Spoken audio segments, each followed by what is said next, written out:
Orvar is easily one of my favorite commanders, especially because it helps me confuse my friends. So let's get into the cards and combos that help him do his thing, you win more games, and drive fear into the hearts of mono blue haters. Orvar is a mono blue legendary shapeshifter that's 3/3 and costs 3 and a blue. He has the ability Changeling, meaning that he has every creature type, and he also has the ability that whenever you cast an instant or sorcery spell, if it targets one or more other permanents you control, create a token that's a copy of one of those permanents. His less important ability is when a spell or ability an opponent controls causes you to discard this card, create a token that's a copy of target permanent. I'll be honest, in all of my time playing Orvar, I've never had that second ability actually come up. A great example of how he works is say you have a Muldrifter and Orvar on the field. Muldrifter has flying, is a 2/2, and says when Muldrifter enters the battlefield, draw 2 cards. You then pay 1 blue and cast Defy Gravity, which says target creature gains flying until end of turn, and you target that Muldrifter. Then Orvar's ability triggers, and you get a second copy of Muldrifter, which enters the battlefield and draws you 2 cards for just that 1 mana of playing Defy Gravity. The main idea of the deck is to fill it with cheap targeting spells like Defy Gravity, as well as any creature with Enter the Battlefield abilities like Muldrifter. So as long as Orvar's out, you can just keep targeting them with the cheap abilities and get the big effects again and again and again. Early and mid game is mostly just about getting those cantrips in hand and getting those Enter the Battlefield creatures onto the battlefield, as well as Orvar, as fast as possible. Then the real beauty of the deck is you want to get those cards that get rid of the legend rule, because then you can start copying Orvar, and then every time you cast one of those cantrips, you get 2, 4, 8, 16 copies of those creatures. Then as soon as you get that many Orvars on the battlefield, it's super easy to get infinite mana, and then get one of the looping buyback cards and get infinite Orvars, and just storm the battlefield. 2 important cards I have in this deck are Archmage of Runes and Archmage Emeritus. That way, as you keep casting these cantrips, you can keep refilling your hand. Because of how Orvar's ability works, targeting your own creatures and making a copy, you get some really cool card combos that normally don't make any sense in any other deck. One of these classic effects that I love is casting something like Defying Gravity to target my creature. Now, I don't actually care that it gets flying, I just want it to be targeted. So I paid 1 to have it targeted, it creates a copy, then while it's on the stack, I'll cast Arcane Denial on my own spell. Because I already got the effect I wanted, I don't care about the flying.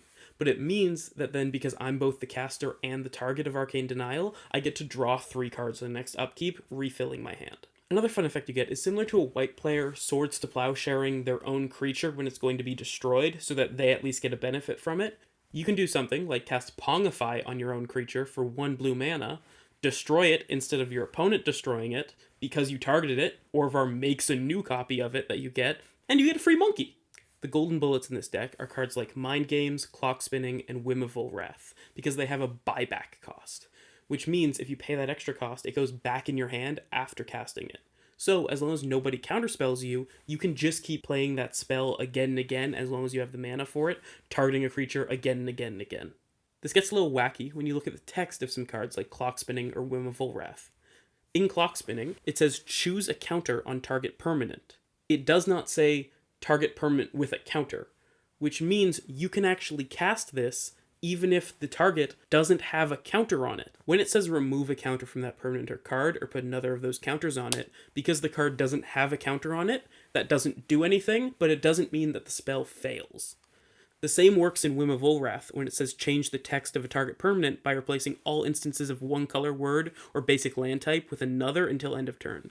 The card doesn't actually have to have a color word or a basic land type to be able to work, because it says target permanent, not target permanent with the word. So this means, like Clock Spinning, the effect will do nothing, but you can still legally cast it, targeting a creature, land, artifact, whatever, and then put it back in your hand after.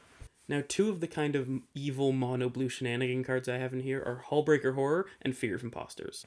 Fear of Imposters says, when Fear of Imposters enters, counter target spell. Its controller manifests dread. That means that when you get it out and you have Orvar out, every single cheap instant targeting card in your hand becomes a counter spell, because you can target Fear of Imposters and the copy will enter the battlefield while the other spell is still on the stack, meaning you can counter it. Hullbreaker Horror works similarly, but a little more evil, because every time you target anything from then on, you can return a target spell you don't control to its owner's hand, such as any spell on the stack. However, if you decide to target Hullbreaker Horror and start making copies of it, then you have more and more triggers of it every time you cast a spell. Which means, say you have 5 on the battlefield, You play a 1-cost instant like Defying Gravity targeting one of them, then all 5 of them will trigger, meaning you can put whatever spell is on the stack back into its owner's hand, and 4 other things on the battlefield back into their owner's hands. It is truly an evil, evil combo, but it's great if someone's getting way ahead. The deck is made up of a lot of cheap cantrips: Cerulean Wisps, Defying Gravity, Pongify, Rapid Hybridization, Slip Out the Back, Retraction Helix, Whim of Ulwrath, Slip Through Space. Lots of cheap 1-costs that just target a creature. Don't really care about the other ability. The deck also has some cards that cost a little bit more and target multiple creatures. However, how Orvar works, you can only make a copy of one of those per spell. So we have things like Ghostly Flicker, Faded Infatuation, or Baral's Expertise. One of my favorite things about using Whim of Ulwrath is that it doesn't target a creature, it targets any permanent. So you can do stuff like targeting lands to make more lands, or what I did one time is just make a bunch of Soul Rings. The type of protection that I run in this deck is mostly things like Slip Out the Back and Ghostly Flicker, things that also target my creature to phase out or bounce it, so that not only am I protecting them from whatever the opponent is throwing at them, but I'm also then creating more copies of them. And then it being mono blue, obviously I also run a suite of counter spells like Mana Drain, Spell Pierce, or obviously, like I said, Arcane Denial. Some of the ramp in this deck is classic things like Soul Ring, Arcane Signet, but also some discounting things like Sapphire Medallion or Archmage of Runes, who decrease the price of the spells.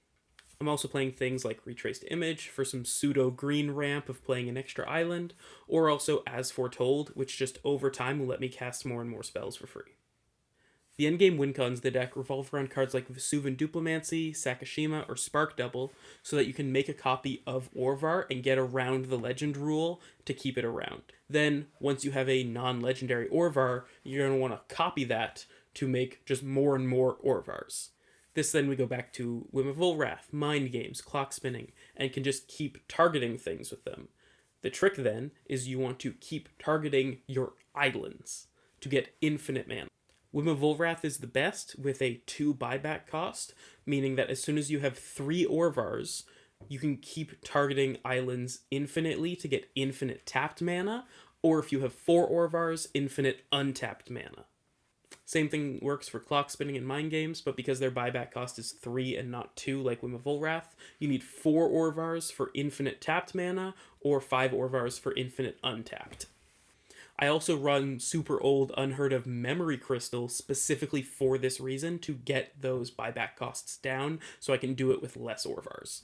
Then, once you have infinite mana, just keep using that Whim of Ulwrath, that Clock Spinning, and keep targeting that Orvar to make infinite Orvars. The plan then is to make sure you have counterspells in hand to make sure you can keep those infinite Orvars around until the next turn when they don't have Summoning Sickness, or to use something like Clock Spinning, so that you can immediately go to your next turn and charge everyone with 1,000,000 Orvars each.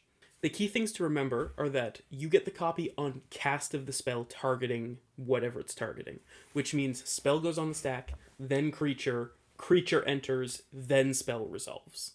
This also means that unless your opponent has a card like Stifle, they can't stop the copy from entering. One thing to keep an eye out for is you want to make sure that you always have a counterspell in hand once you start using something like Clock Spinning or Whim of Ulwrath. Because if your opponent counterspells your Clock Spinning, your Whim of Ulwrath, it goes to the graveyard and then your Golden Bullet's gone. This is why it's also important to run cards like Archaeomancer or Salvager of Secrets so that you can get that back if that does happen. I run a couple tutors like Mystical Tutor and Spellseeker just to get one of those Whim of Ulwrath, Clock Spinning, Mind Games into my hand if I haven't gotten it yet. Get that Golden Bullet into my mono blue gun. A very important thing to keep in mind is this deck relies very strongly on the stack and sequencing and how casting copies on targeting and the stack works, so make sure you have a good handle of that down. I hope this deck tech helped you build your deck and confuse your friends just as much as I enjoy confusing mine. If it did, like, subscribe for more, and comment tell me your tricks with Orvar or what you thought. Thanks for watching.